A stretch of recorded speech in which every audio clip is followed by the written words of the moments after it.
अस्सलाम वालेकुम वरहमतुल्लाहि वबरकातुहू। कैसे तमाम मेरे होपफुली तमाम ठीक ठाक होंगे। सुबह बखैर सबको।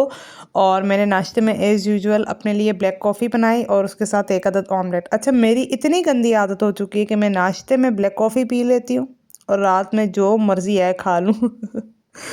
तो मुझसे ना मेंटेन नहीं हो पा रही रूटीन अपनी। तो खैर जी, नाश्ता करने के बाद मैं आ गई थी किचन में। कज़न घर पे नहीं है, कुछ प्रॉब्लम्स उनके पर्सनल लाइफ में चल रही हैं, तो वो अपनी अम्मी के घर पे रहने गई हुई है। तो किचन की ज़िम्मेदारी है मुझ पे। और आज मैंने आप लोगों से अपनी लाइफ के बारे में बहुत इंपॉर्टेंट एक बात मेरी शेयर शादी का करनी जो है। एक्सपीरियंस है 10 साल का, वो कैसा गुजरा, उसमें क्या अप एंड डाउन्स आए, वो सब मैं आप लोग के साथ शेयर करूंगी आज के इस व्लॉग में। तो होपफुली कि आप लोग मेरे साथ एंड तक इस बच्चों व्लॉग की में बने रूटीन इस तरह रहेंगे। है कि 12:30 बजे उस्मान आता है और 1:30 बजे फ़ायका। तो मैं 12:30 बजे ही दोनों बच्चों के लिए रोटियां बना के रख लेती हूँ। फिर हम माँ बच्चे इकट्ठे ही खाना खाते हैं। ऑब्वियसली हस्बैंड नहीं है तो हम तीनों मिलकर ही खाना खाते हैं। मैंने अपने बच्चों के बगैर कभी भी खाना नहीं खाया, बस मुझे अच्छा नहीं लगता। हस्बैंड होते नहीं है तो मुझे अजीब सी फील आती है, तो मैं बच्चों के साथ ही अच्छा जी, खाना 10 साल खाती का हूँ। तजुर्बा। जब शादी हुई थी तब मैं 16 साल की थी, और 16 साल एक ऐसी एज है कि अगर अभी कोई मुझे सुनेगा कि मैं 16 साल की थी तो वो लोग बोलेंगे ये जोक है। क्योंकि आजकल माशाल्लाह से हर लड़की एक तो एजुकेटेड है, और दूसरी बात है वो बहुत ज़्यादा मिच्योर होकर शादी करती है। हर लड़की को ना अपना फ़ैसला ख़ुद करने की आदत है। हमने अपनी ज़िंदगी में बहुत अप एंड डाउन्स देखे थे शादी से पहले भी। तो इसीलिए शायद अल्लाह ताला ने हमारी शादी या मेरी शादी बहुत कम एज में कर ली थी। मैं हमारी इसलिए कहती हूँ क्योंकि मेरी सिस्टर की भी मेरे साथ शादी हुई है, वो मुझसे कहने 3 का साल मकसद बड़ी कि हैं। 16 साल की उम्र में एक लड़की शादी होके जब अगले घर जाती है तो उसे कुछ भी अंदाज़ा नहीं होता। मेरी शादी अपनी सगी खाला के घर पे हुई है, और माशाल्लाह से मेरी एक ही खाला है। मेरी अम्मी का भी इंतकाल हो चुका है और मेरी जो दूसरी खाला थी उनका भी इंतकाल हो चुका है। तो यही एक हमारी बड़ी खाला भी थी और रिश्ते में एज में ताई मेरी भी है। शादी हुई थी, मेरे हस्बैंड जो है ना मुझसे 10 साल बड़े हैं। वो भी उस वक्त बहुत छोटे थे। 10 साल का आप लगा लें गैप। 16 साल की मैं थी तो वो कितने होंगे, 23-24 साल के होंगे। तो वो भी बहुत ज़्यादा उस टाइम पे यंग थे। और जब हमारी शादी हुई थी ना, तब हम दोनों की सोच एक ही जैसे थी। मतलब ऐसा नहीं है कि उनकी सोच मुझसे बहुत डिफरेंट है। अक्सर औक़ात ऐसे होता है कि अगर आपके शौहर की आपसे एज में थोड़ा बहुत भी डिफरेंस आ जाए ना, आपके शौहर का, तो उनकी सोच बहुत चेंज होती है। तो अभी तक तो फ़िलहाल ऐसा है कि हम दोनों की सोच बिल्कुल माशाल्लाह माशाल्लाह 10 साल हो गए, 12-13 साल हो गए अब तो माशाल्लाह, एक ही जैसी सोच है। हाँ, थोड़ा-सा उनमें मैच्योरपन मुझसे ज़्यादा है। मेरी या तो एज का मसला है, या जो है ना मुझ में एक कुदरती तौर पे होता है ना एक इंसान में, कि वो हर चीज़ को बस नॉर्मल वे में ले जाता है। मैंने कभी किसी चीज़ को, किसी की बात को माइंड नहीं किया। हालाँकि वो मुझे बहुत समझाते होते हैं कि आसमा, अब तुम बड़ी हो गई हो, अब इस चीज़ को गौर किया करो, कोई तुम्हारे साथ कैसे रहता है। तो मैं खुद इस चीज़ का बात हो अंदाज़ा रही है होना जी चाहिए। हमारे हमारे रिलेशन में अप एंड डाउन्स की, तो हर रिलेशन में अप एंड डाउन्स आते हैं, चाहे वो माँ बेटी का ही क्यों ना हो। तो मियाँ बीवी में तो ऑफ कोर्स आते होंगे। शुरू-शुरू में हमारी किसी बात पे लड़ाई नहीं होती थी, सिर्फ़ इस बात पे हो जाती थी कि अगर वो मुझे गुस्सा कर देते तो मैं फटाफट उनको मुँह पे जवाब दे देती थी। इस पे काफ़ी बार मेरी बेइज़्ती भी हुई है। और ये मैं हर लड़की को एक जो है ना नसीहत कर रही हूँ कि अगर आपके मियाँ आपको डाँटें या कोई भी बात आपकी उनको बुरी लग जाए और वो आपको नसीहत करें, तो प्लीज़ कोशिश किया करें उस टाइम पे, या खामोश हो जाया करें या उनकी नज़रों से दूर हो जाया करें। तो आपकी भी बचत हो जाएगी और उनका भी मूड जो है ना काफ़ी देर तक ऑफ माशाल्लाह नहीं से मेरी रहेगा। फैमिली शुरू से जैसे अम्मी अब्बू लोगों के साथ मेरा रिश्ता था, उसी तरह से मेरा जो है ना आगे ससुराल में भी रिश्ता था। खाने पीने पे अल्हम्दुलिल्लाह अल्हम्दुलिल्लाह बहुत सारी लड़कियां होती हैं जो शादी के बाद इस चीज़ की कंप्लेन करती हैं कि शादी के बाद उनको उनके ससुराल वाले खाने पीने को नहीं देते, उनको कहीं आने जाने नहीं देते। हमारे साथ ऐसा कोई सीन नहीं था।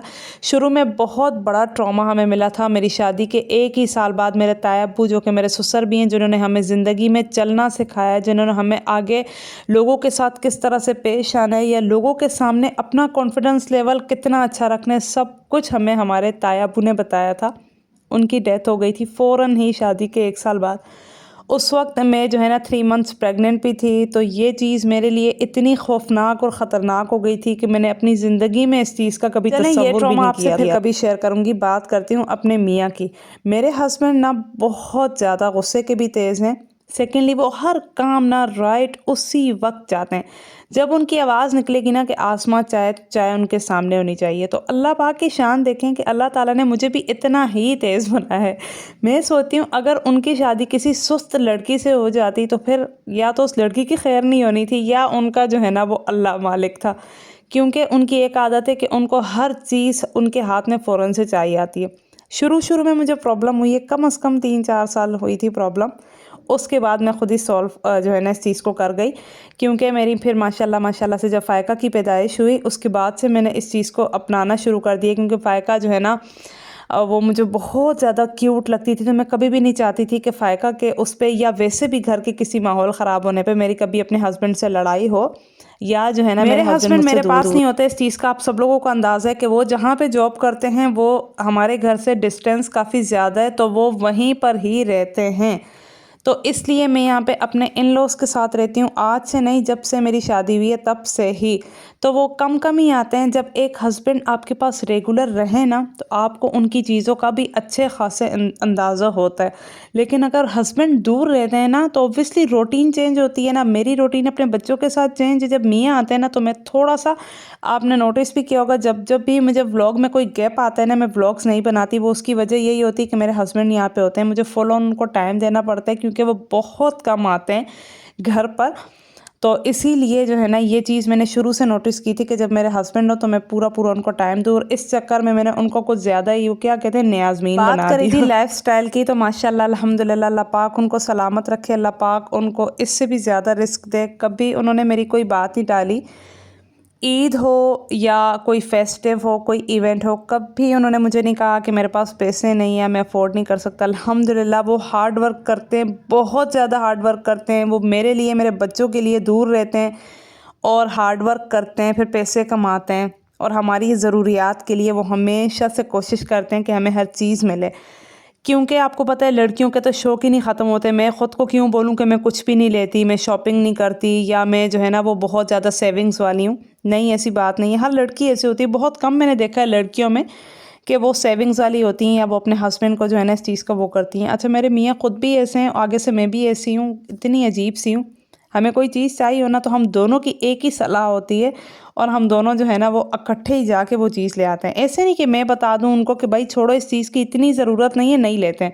नहीं, मैं भी कह देती हूँ, आगे से वो भी कह देते हैं, और वो हमारी चीज़ आ जाती है। तो हमें इस चीज़ में ना दोनों एक ही जैसे, हमें सब्र नहीं होता। करते कराते जी 10 साल कैसे गुजर के पता ही नहीं लगता। मैं तो सोचती हूँ ज़िंदगी इतनी इतनी तेज़ है। हम अपनी लाइफ में खुद अपनी आंखों के सामने अपने बच्चों को बड़ा होते देख रहे हैं। कल को हम खुद ऐसे बड़े हो रहे थे अपने पेरेंट्स के सामने, आज हमारे बच्चे बड़े हो रहे हैं। तो मकसद सिर्फ इतना है कि मेरी लाइफ अल्हम्दुलिल्लाह पाक, अल्लाह पाक मुझे नसीब करे। मैं ख़ुद भी कोशिश करती हूँ। अप एंड डाउन्स आते हैं। कितने कितने दिन मैं अपने मियाँ का नंबर ब्लॉक करके रखती हूँ, कितने कितने दिन वो मुझसे बात नहीं करते।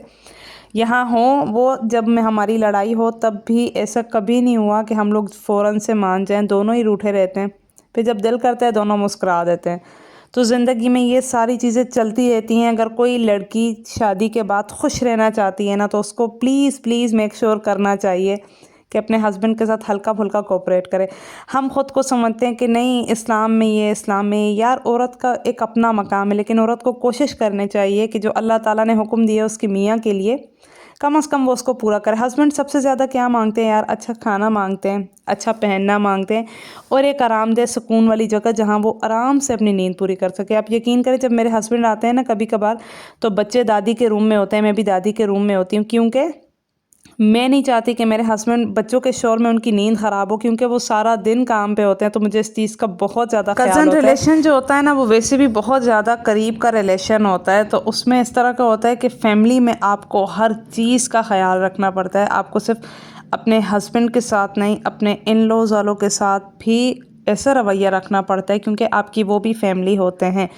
मैंने अक्सर नोटिस किया है, जो लड़कियां गैरों के घर पे शादी होके जाती हैं, उनका रवैया थोड़ा सा डिफरेंट होता है एज़ कम्पेयर्ड कि कोई अपने घर पे शादी होके जाए। क्योंकि अपने माँ बाप को पता होता है कि हमारी बहन के साथ रिश्ता है, भाई के साथ रिश्ता है, या चाचू मामू जो भी हों, तो ये जो रिश्ते होते हैं ना, इनके साथ कोऑपरेशन बहुत ज़्यादा ज़रूरी होता है।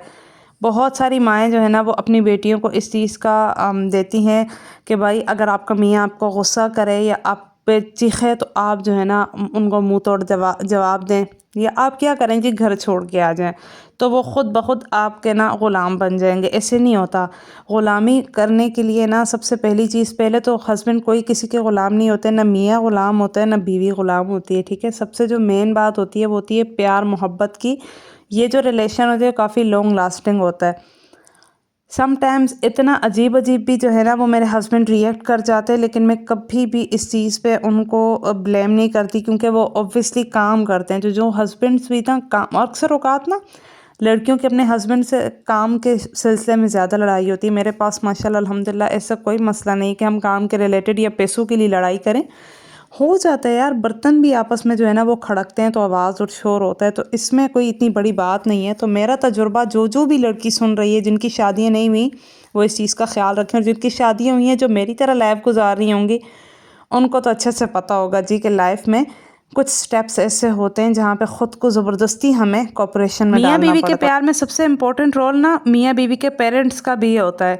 अगर आप लोग एक दूसरे के पेरेंट्स की रिस्पेक्ट करेंगे ना, तो आपके दिल में अपनी और अपने हस्बैंड की रिस्पेक्ट खुद आएगी, ठीक है। जब आप अपने हस्बैंड के सामने उनकी फैमिली की बुराई करेंगे, तो आपके हस्बैंड ऊपर ऊपर से तो बिल्कुल आपके साथ रहेंगे, लेकिन पीठ पीछे वो फिर इस चीज़ को सोचेंगे दिल ही दिल में कि अगर आप उनके पेरेंट्स को अपना नहीं रहे तो आप इस मियाँ के साथ क्या वफ़ा करेंगे। तो एक चीज़ ख्याल रखा करें, कोई भी बात हो पेरेंट्स की अपने हस्बैंड के सामने कभी भी नहीं किया करें। कोई भी बात हो आपस में सॉल्व बंदा कर ले, क्योंकि हस्बैंड की जो फैमिलीज़ होती हैं उनको रिस्पेक्ट देना बहुत ज़्यादा इंपॉर्टेंट होता है, तभी आपकी लाइफ में भी बहुत ज़्यादा रिस्पेक्टफुल मैंने ना अपने मोमेंट्स गर्मी आते के हैं। सारे कपड़े निकाल लिए हैं और मैं इंशाल्लाह से इसको स्टिच होने के लिए दे रही हूँ। अच्छा, मुझे बहुत बड़ी गलती हो गई, जब मैं गाँव जा रही थी ना, मुझे कपड़े टेलर को दे देने चाहिए थे। अभी टेलर बहुत ज़्यादा नखरे करेगी, तो मैं कोशिश कर रही हूँ जितने भी ये कपड़े सारे निकालूँ 1 बाय 1 फ़ायका के अपने, ये सारे मैंने टेलर को देने हैं ताकि वो जल्दी से ना बातों ही स्टिचिंग बातों करें। में व्लॉग काफ़ी लंबा हो गया, तो बस मैं व्लॉग को यहीं पे एंड करूँगी। और अगर किसी को मेरी कोई बात अच्छी लगे या समझ लगे तो प्लीज़ प्लीज़ कोशिश किया करें, मुझे भी अपनी दुआ में याद रखा करें। मुझे भी आप लोग के दुआओं की शदीद ज़रूरत है, चेंज मैंने कर लिया है। Thank you so much. अल्लाह हाफ़िज़।